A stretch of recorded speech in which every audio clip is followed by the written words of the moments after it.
The G-Wade Podcast with Deacon Dirty. What's up? What's up, y'all? It's your boy G-Wade, G-Wade Podcast. And as y'all see, I am not at WadeWorksStudios. Today we are on location on a TV show, the set of a TV show. I don't know if I should say the name. Should I say the name?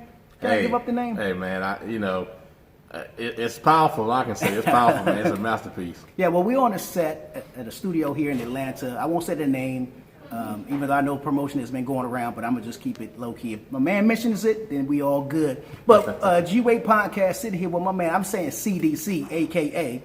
Charles D. Clark is in the house. What's happening, brother? Hey, man, thanks for having me, brother. My pleasure, man, a pleasure. And I appreciate you keeping on the mask, practicing the social distancing and all the CDC regulations. I got mine, but I took it off for the conversation. Shout out to my big brother Solomon Clark, who provided me with this Louis Vuitton mask.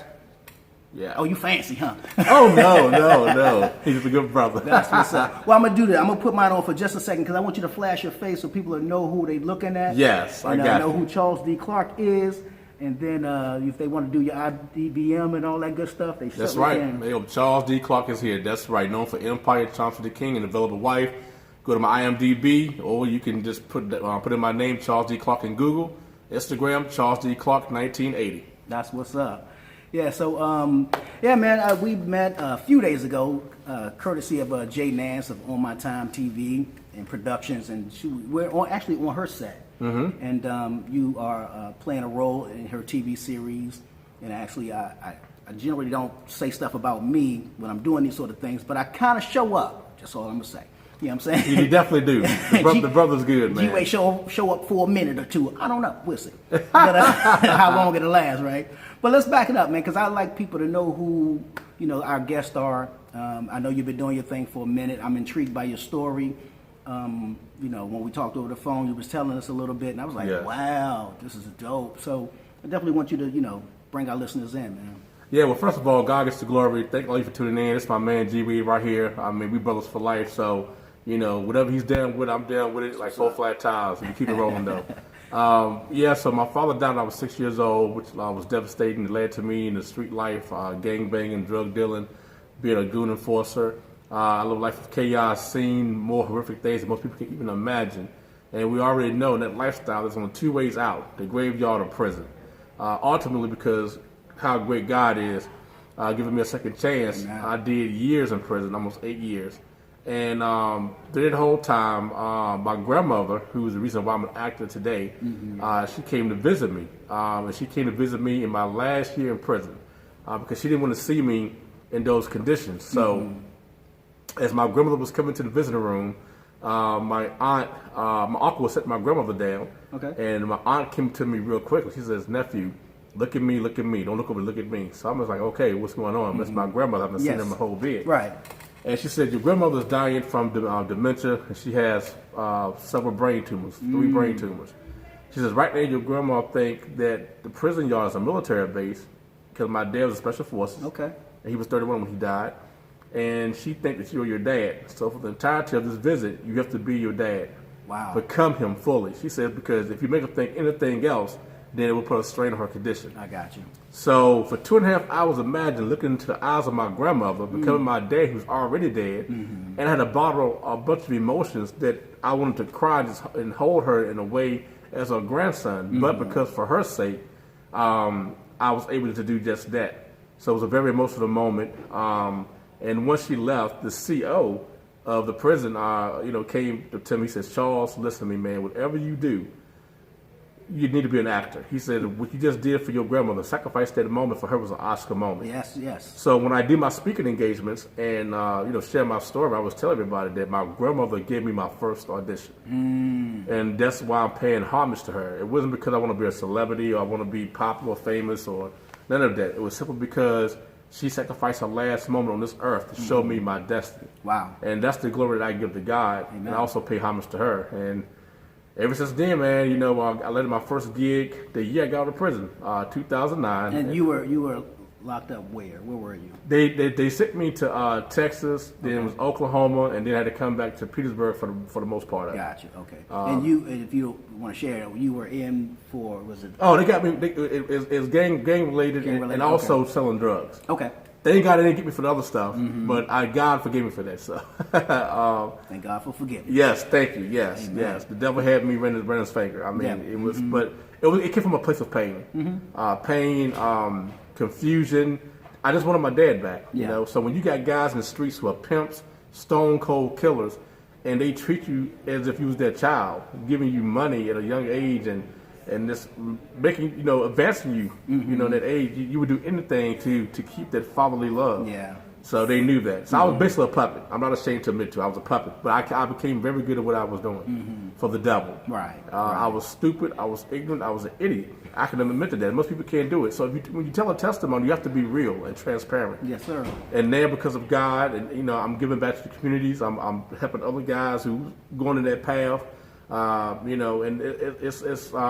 it's refreshing to do just that. It's not about me. It's about God first, and then it's about the people. Amen. So you said once you got out, that kind of set you on your path to beginning your acting career. Yeah. Did you jump right in once you got out, or did you, I guess, take a job here, take a job there? Oh no, I went to college for my bachelor's degree science psychology. Okay. I made the dean list 3 years straight. Wow. I salute you. Thank you. I got a job. Because look, most people, and I'm going to cut you off, you're good. most people get applauded when they sit down for 8 years. Yeah. But they don't get the applause for getting their degree. Yes, sir. So I applaud you. Thank you. Yes, sir. God gets the glory. Amen. I went for my bachelor's of science of psychology degree, and then I got a job at a firm as a behavioral specialist and suicide counselor.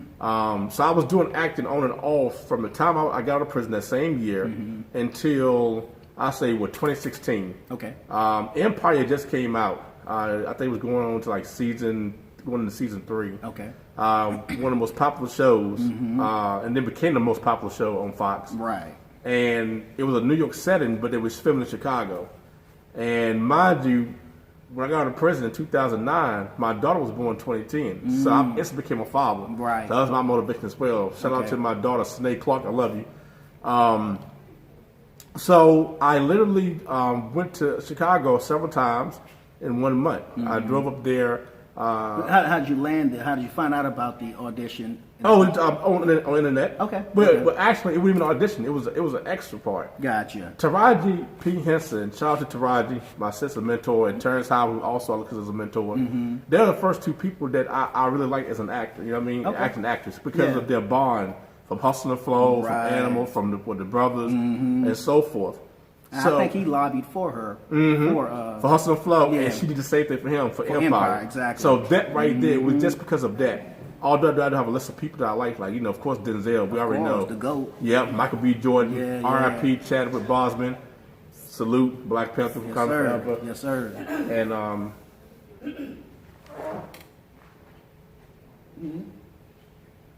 Oh, sorry. Okay. They can hear us. As you said, like I said, we are literally on the set. So we're going to bring our tone down just a little bit.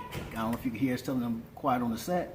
So we're going to come down a little lower, and hopefully we won't disturb the scene. So Taraji P. Henson, Terrence Howard, and then you found out about the extra background on the internet. Yep. And so you driving back and forth. 14 hours going, 14 hours coming, so 20 hours turnaround. Wow. From street guide to pedestrian, because I wanted it that bad. The 8th time that I went up there to Chicago, that's when they sent me to another set because they had taken the extras. But they knew I drove the furthest, so they sent me to the set where Exhibit and his goons was at. Okay. He was making his debut. Gotcha. Like I said, making his debut. He was already on the show for a couple episodes, but that was like the bigger part of his crew. And they looked at me because of my size and stuff, and the guy was joking with me. One of the assistant directors, he was like, "You could hurt somebody, man. You've been in prison." So they opened the door for me to tell my testimony. Okay. Then he put 2 and 2 together as me being the guy who drove 14 hours because people talk on set, of course, whether it's good or bad. When you're in extras holding. Yep, exactly. So he told one of the goons to come down, and he put me up there on the stage and did a screen test. And it was actually on Exhibit's birthday. He was on set for almost 18 hours. I'll never forget it. And 2 weeks later, which in that time frame, I got my SAG eligibility letter. Okay. So I paid for my Got SAG. that SAG card, baby. Excuse me. And Get that SAG wage, I feel you. yeah. I'm gonna put it on that way you can pull yours off if you want. Oh, I'm good. Yeah, I'm You good. good? Yeah. Okay. And 2 weeks later, Empire hit me up. They said, Charles, we want to upgrade you. It's a highly featured reoccurring goon, Shaw's main goon, for the entirety of his character. Wow. So not only my pay went up, of course, and all the amenities that comes with an upgrade, whatever. I was on there for 2 seasons. Wow. And Empire is what launched my career. At the time I came in with Shine, it was No agent, no management. no agent at the time. Nope. I got my manager right at the end of season 4. Shout out to Tiffany Gaines. Tiffany Gaines is one of the best managers in the world. Okay. And she's like my sis, also to her king Demetrius. Faded Beats. He did on American Billboard, man, doing big things.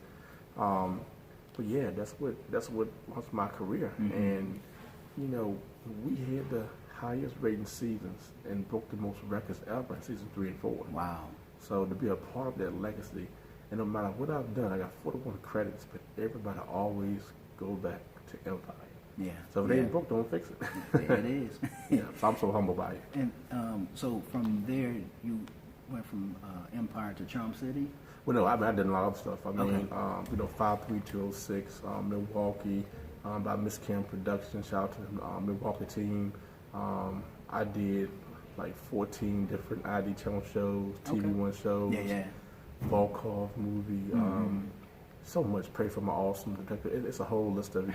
I just do them and keep it moving. But Charm City Kings, which is coming out this Thursday on HBO Max.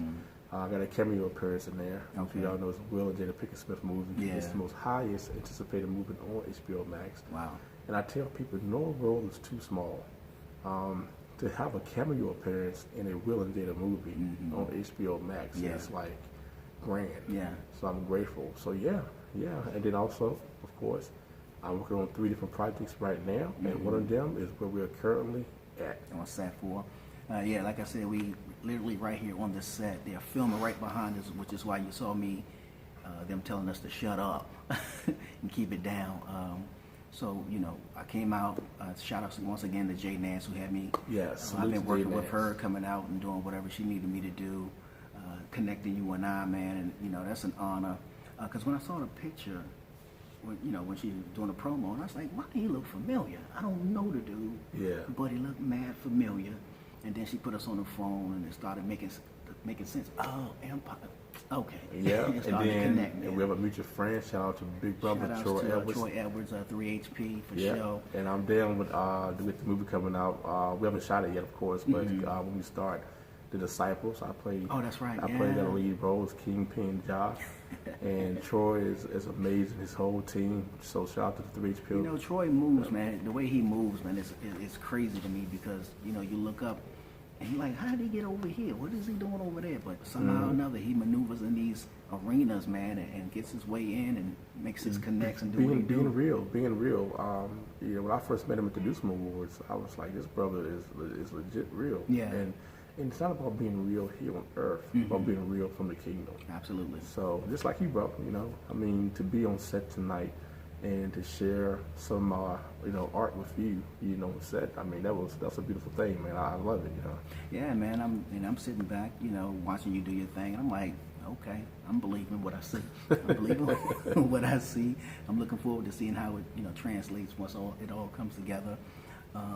So, now that you are, have made your, well, really just doing your thing in this acting arena, was this always a part of the plan, or literally did Grandma spark this? No, Grandma did it. I had no intentions of being an actor. Honestly, I didn't have no intentions of going to prison. I knew that. Well, I don't think nobody. Honestly, I expected to die in the streets. Okay, well, that's a different path. Okay. I didn't have no intentions. It wasn't until my 3rd year in prison that I realized that God gave me a second chance for a reason bigger than what I can even imagine. Did you give your life to Christ in prison? I did. Okay. I did. And how that happened is because somebody was going through a situation, and I decided to pray with them. And I never prayed like it before in my entire life. It snuck up on me. and it felt good. I felt relieved. And when I was praying for that guy, I didn't realize I was praying for me as well. So I said, okay, God, let's go talk. And we got a track on the prison yard. So when I work out, I do my daily walks talking to God. He talks to me back, and you know, it was a great thing. Yeah. And if I wouldn't have been received that, I wouldn't even be prepared for my grandma. I'd have been selfish and try to convince her that I'm not my dad, I'm me. It's your grandbaby. Yeah, absolutely. Yep. Absolutely. And so you talked about, you know, having to, well, you were kind of shredded a bit before something else kind of came your way, and now you know, you're getting looks for playing Suge Knight. Yeah. You know, Death Row. So everybody was telling me I look like Suge Knight, and what happened was I was leaning out for another role, but they put their production on hold. So during that time, they announced about Vanilla Ice biopic was coming out. Okay. To the extreme. They're going to start filming anyway. And of course, they made it clear that Suge Knight was going to be casted, a Suge Knight role, which we know because It has to be. without Vanilla Ice, Death Row would have never happened. So immediately my manager and my agent were like, Charles, you're too small. You got to put this size back on. So, you know, of course, you know, Suge was a big, solid guy. He wasn't cut up or ripped up, but he was big and solid and strong. Yeah, like he was built like a bodyguard type. Yeah, absolutely. So I've been, you know, eating, lifting heavy, monitoring my weight because you got to balance the fat and the muscle, you know, and everything, and that takes some time. But so far, you know, I think I'm getting there, you know. And I got You don't want to be of your executive producer dancing all in the videos. That's right. Come to Death Row. That's it. That's what's. So yeah, and of course I got my beard, but Suge beard wasn't this long during that time. Yeah. So I basically grew the beard out for this TV series to give a different look. It's a totally different character, totally different, you know, thing. You gotta think about it. I think I saw a little Suge Knight coming out in part of it. I tell people all the time, if you don't want to be typecasted, do things that you're not used to doing. Yeah. You're not comfortable doing. And just for someone to invite me to, you know, and want me to be a part of their masterpiece, it's grateful. Yeah. And they not met brothers like you, so. Yes, sir. Yeah. Well, how did you link up with J Nance? How did that come about? Through my great brother, Lester Green. Oh, Lester, who's okay. a producer, an author, a phenomenal actor. Okay. We met at the Charlotte Black Film Festival, and because we was the guest speakers. Okay. Along with the other brother's name. Oh, I forgot his name. My brain is mush right now. All that driving you was doing. Oh man, driving and another set and But he's also a legend. I can't believe I forgot his name, but I'm tired. But he know who he is. But it's been a long journey to get to this point. And you know, we look at our journey and say, "Oh my God, you've been this for years." But I never think that I'm the greatest actor in the world. I want to be one day, but I look at life like this. As long as I know I can learn more, then I will learn more. Absolutely. Because the day you get tired, or you don't get tired, the day that you feel comfortable and where you at, you never want to elevate. So you know, I went to Thatcher Lab School of Dramatic Arts, which is the top school outside of Howard and DMV. Yeah. Shout out to DC. Yeah, that's right, DC, DMV, baby. Yeah, baby. And and now I'm attending Juilliard's. You know, of course it's online. It's a live class training Zoom right now. Yeah. Yeah, so that's more like Marines of all acting schools, the top school. Wow. So because this is like many who try and only 16 out of 100 per applicants. Wow. Get chosen. And, wow. I attempted 3 times, and the third time. Third time's the charm. Yeah, third time's the charm, and it's been crazy, but in a good way. But you know what? When I got to Juilliard's, I realized I thought I was a good actor. Not until I got there, and I said, "Oh Lord." So since then, I've been booking more auditions. I've been more comfortable with the roles. Okay. Preparing for them. I'm a method actor. I was going to ask you that, but I figured that since your grandmother. Yeah. And like, you know, like tonight, of course we can't expose the scene, but there was a scene where it was pretty intense, which my brother got here to witness it. And I actually pulled it from my pain from when my grandmother died. She died right before I got to prison. Wow. And I pulled it from my dad dying. Everybody was close to me. I pulled it in that moment. So, it's more than glimmer and glamour and red carpet, man. This work is something serious. Something serious, absolutely. And so, what's the I guess your path at this point? Because again, had no intention on becoming an actor. I guess like you said, you either going to prison or you're going to the grave, and you thought grave was the option. Yeah. You, bless God, prison, gave your life to Christ, and now you're on a trajectory with your career in acting. Where you? Were you looking for Denzel? Or were we looking for? I'm coming at you. Or I guess we can shoot for the goat. We can go at him. Well, one thing I learned is just that everybody was predestined to have their own legacy. True that. I could never be Denzel. Proof. I could never be Will Smith or Michael B. Jordan or Brad Pitt, Marlon Brando, Cary Grant, Gene Hackman, which is on my list. But I can be the best I can be for Charles D. Clark. But I'm inspired by those guys.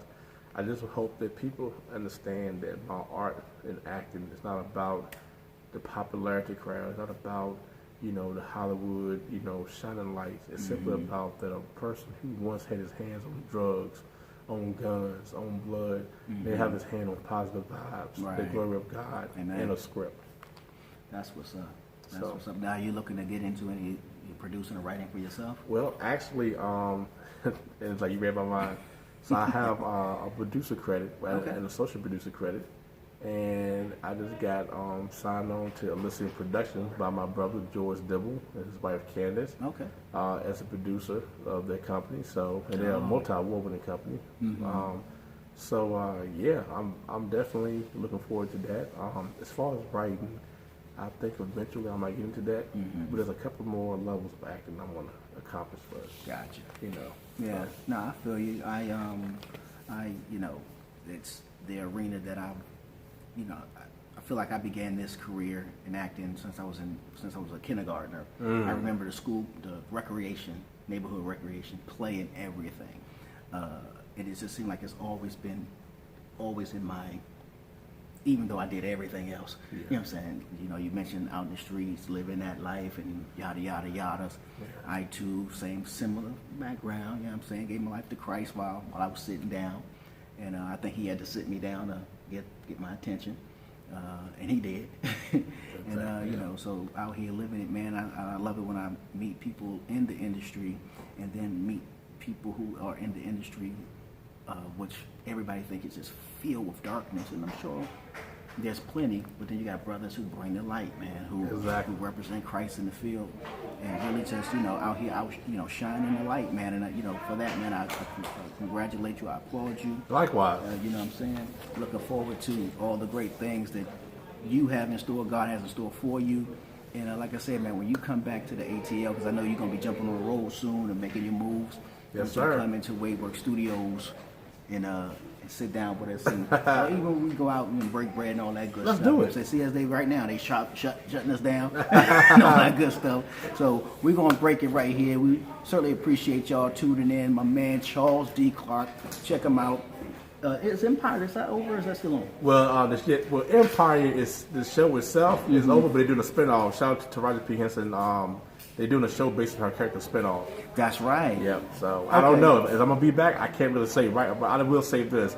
Empire of service justice with me, so anything extra beyond that is a blessing. I'm just here to support my Empire family, to Roger P. Henson, and also you. That's what's up. It's your boy G-Wade holding it down, G-Wade Podcast. Y'all know where to find us on the Thinking Out Loud Network. Tune in, my man Charles D. Clark, brother. I appreciate your time, man. And again, when you come in there, hey man, come shout me out, and we gonna go somewhere good and get some good to eat. That's what we gonna do. That's right. Salute and God gets the glory. Positive vibes only. Positive vibes only. The G-Wade Podcast. The G-Wade Podcast. Bringing you the cool interviews, the hot topics, and all that other crap. The G-Wade Podcast with Deacon Dirty.